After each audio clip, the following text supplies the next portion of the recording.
Cette année, les défis ont commencé tôt. Le printemps n'aura pas été facile.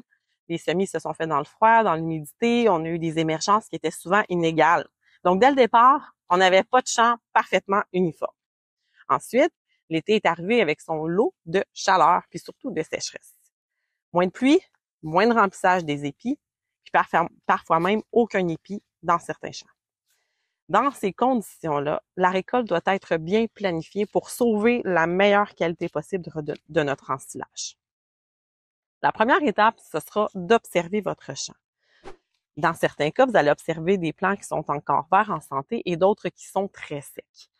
Certains plants seront à la demi-ligne de lait et d'autres sans épis. L'important, c'est de regarder l'ensemble du champ et de viser une moyenne pour planifier votre récolte. Le deuxième point important, c'est la teneur en humidité. Un maïs qui est stressé sèche plus vite qu'on pense, surtout quand les feuilles du bas jusqu'à l'épi sont brûlées. La cible restera la même qu'un ensilage normal, c'est entre 32 et 38 % de matière sèche en fonction de vos structures d'entreposage. Donc, il faut tester régulièrement et éviter de récolter trop sec pour ne pas avoir des problèmes de conservation ultérieurement. Il y a quelques ajustements qui peuvent être faits lors de la récolte pour s'aider.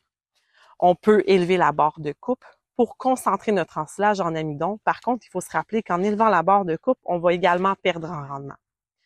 On ajuste aussi la longueur de coupe. Si notre fibre elle est très sèche, elle se compactera moins bien et ça occasionnera des problèmes au niveau de la conservation. Donc, on peut rapetisser un petit peu notre longueur de coupe.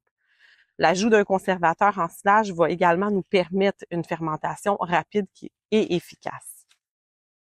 Finalement, le manque d'uniformité dans les champs, puis le potentiel de rendement en grains inférieurs vont avoir un impact sur la qualité de l'ensilage.